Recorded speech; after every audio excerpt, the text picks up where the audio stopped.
तो ज़ेलेंस्की के जिस काउंटर अटैक की धज्जियां उड़ाने का रूस दावा कर रहा है, उसका सच अब सामने आ चुका है। ज़ेलेंस्की की सेना दक्षिणी यूक्रेन से लेकर पूर्वी यूक्रेन तक मोर्चा पर फिर से एक्टिव हो गई है। इस वक्त अगस्त के महीने में ही कई टारगेट सेट हो चुके हैं और ज़ेलेंस्की पुतिन को एक बहुत बड़ा शॉक देने की तैयारी में।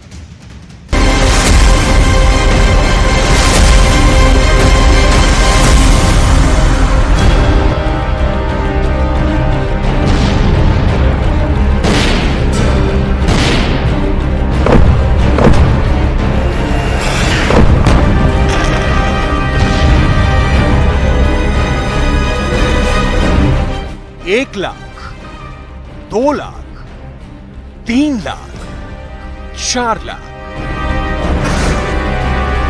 महायुद्ध ने कितनों की बलि ली, हिसाब किसी के पास नहीं है। बस एक हिसाब ज़ेलेंस्की के पास है और वो है उनकी सेना किस किस मोर्चे पर कहां कहां लड़ रही है।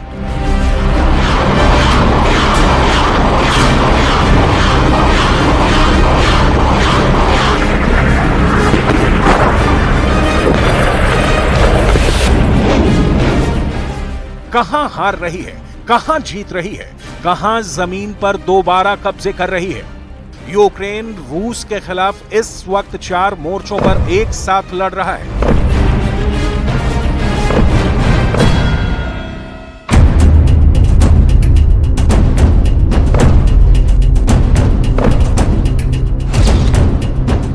हवा में ज़ेलेंस्की के लॉन्ग रेंज के ड्रोन क्राइमिया पर कहर बरपा रहे हैं। एक साथ 3 ड्रोन से हमले हुए हैं। काला सागर के पानी में घुसकर यूक्रेन समुद्री ड्रोन से रूस के वॉरशिप को उड़ा रहा है। पूर्वोत्तर फ्रंट पर कहा जा रहा है कि यूक्रेन की सेना धीरे लेकिन लगातार आगे बढ़ रही है।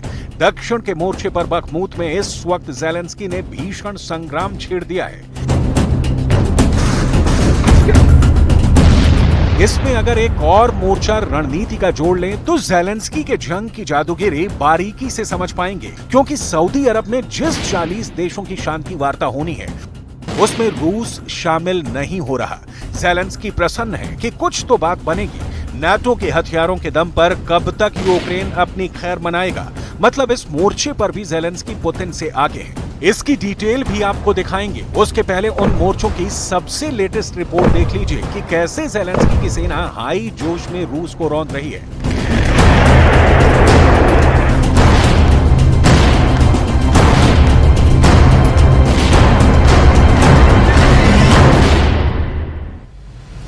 जून में जब ज़ेलेंस्की ने काउंटर अटैक की शुरुआत की तो नाटो को लगा कि अब रूस की हार निश्चित है। लेकिन थोड़े ही दिनों में ज़ेलेंस्की की जंग की रणनीति गड़बड़ा गई। नाटो ने दबाव बनाना शुरू किया कि ज़ेलेंस्की आगे बढ़ो वरना हमारा पिंड छोड़ो। नाटो ने हथियार सप्लाई बढ़ाई और ज़ेलेंस्की ने हमलों की तादाद। नतीजा ये कि इस वक्त रूस नए क्षेत्रों को जीतना तो दूर, जो है उसको ही बचाने में लगा है और उस पर आलम ये कि इन्हें बचा पाने में भी सक्षम नहीं हो पा रहा। ज़ेलेंस्की के हमलों ने रूस की सेना की गत बना दी है। पुतिन हाहाकारी हार के दौर से गुजर रहे हैं। रूस को यूक्रेन के चारों दिशाओं से हो रहे हमलों ने तोड़ कर रख दिया है। पुतिन की एक भी चेतावनी या धमकी से ज़ेलेंस्की के कान पर जू तक नहीं रेंग रही। उदाहरण सामने है, धड़ाधड़ यूक्रेन के हमले रूस के घर में घुसकर। लेकिन अभी इसकी नहीं, उस मोर्चे की डिटेल जिसे पुतिन ने युद्ध में सबसे पहले जीता।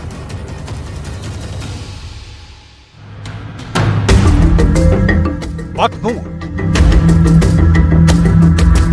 वैगनर आर्मी के जवान बताते हैं कि जिंदगी मौत की तरह थी जब वो ठंड में बखमूत जीतने के लिए मोर्चा संभाल रहे थे। आदमी को जमा देने वाली जंग में रूस ने बखमूत को हासिल किया था। अब इसी बखमूत को बचाने के लिए रूस की 1 लाख सेना तैनात की गई है। यूक्रेन कमबैक कर रहा है। बखमूत दक्षिणी मोर्चों के लिए द्वार है। यहाँ साल भर लंबी लड़ाई चली। दुनिया के इतिहास में बखमूत की जंग कभी नहीं भुला देने वाली खून भरी दास्तान है।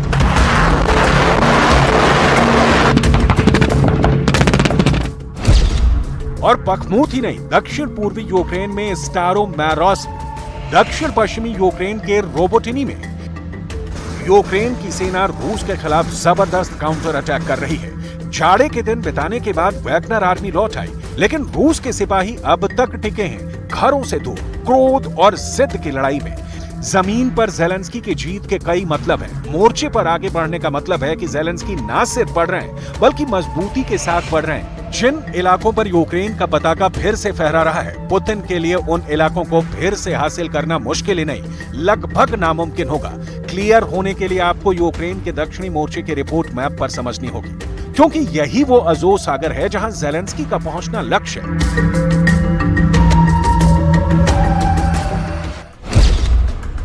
मैप के सबसे ऊपर में आपको ज़ापोरिज़िया दिख रहा है। इस शहर का न्यूक्लियर प्लांट रूस की सेना के कब्जे में है, लेकिन शहर पर यूक्रेन का कब्जा है। नीचे आइए, ये मारियोपोल है, अज़ोव सागर के किनारे बसा यूक्रेन के सबसे बड़े बंदरगाहों में से एक। इससे नीचे का शहर है बर्दियांस्क, जो फिलहाल रूस के कब्जे में है। उसके नीचे है मेलिटोपोल, ये भी रूस के कब्जे में है, और ये अज़ोव सागर के किनारे है। इन इलाकों पर ज़ेलेंस्की जबरदस्त हमले कर रहे हैं। मैप की ये जो जगह काला सागर में दिख रही है, नोवरोसिस्क है, जहां सी ड्रोन से यूक्रेन ने रूस के वॉरशिप पर हमला किया है।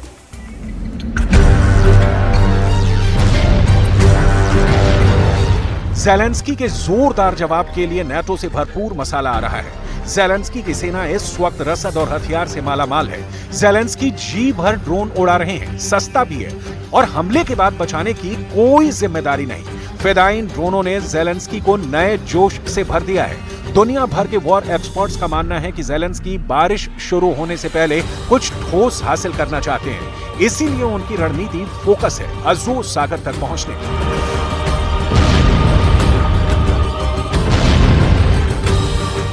अज़ोव पूर्वी यूरोप में एक छोटा सा सागर है जो करीब पूरी तरह जमीन से घिरा हुआ है। अज़ोव सागर दुनिया का सबसे कम गहराई वाला समुद्र है। अज़ोव सागर को कर्च जलद मरुमध्य नाम का एक 4 किलोमीटर चौड़ा समुद्री रास्ता ब्लैक सी से जोड़ता है। अज़ोव सागर के उत्तर में यूक्रेन, पूर्व में रूस और पश्चिम में क्राइमिया प्रायद्वीप है। ज़ेलेंस्की के दिमाग में क्या चल रहा है, मैप पर आपने समझा।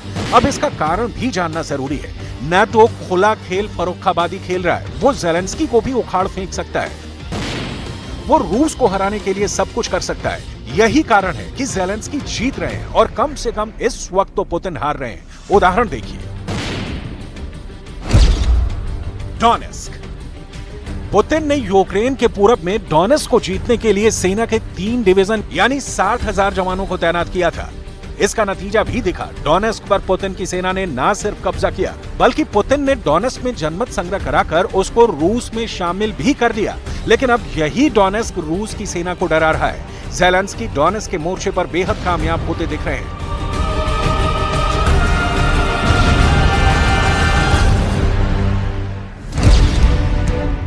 सितंबर 2022।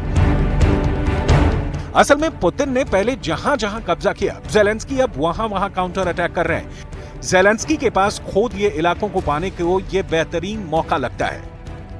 लिहाजा Donetsk, Luhansk, Kherson, Zaporizhzhia, Ukraine की सेना फुल ऑन अटैकिंग मोड में है। उदाहरण, पोर्ट वाले हमले देख लीजिए। ब्लैक सी के ओदेसा पोर्ट और डैन्यूब नदी के पोर्ट पर रूस ने हमला किया। यूक्रेन का अनाज स्वाहा हो गया, लेकिन सिर्फ 24 घंटे के भीतर उसी काला सागर में घुसकर यूक्रेन के सी ड्रोन ने रूस के वॉरशिप पर हमला कर दिया। रूस ताकता रह गया। ऐलान हुआ कि पुतिन ज़ेलेंस्की को छोड़ेंगे नहीं। लेकिन याद हो तो वॉरशिप पर हमला रूस के इस कथन के बाद हुआ कि मामला नहीं संभला तो पुतिन परमाणु बम चलाने से भी बाज नहीं आएंगे।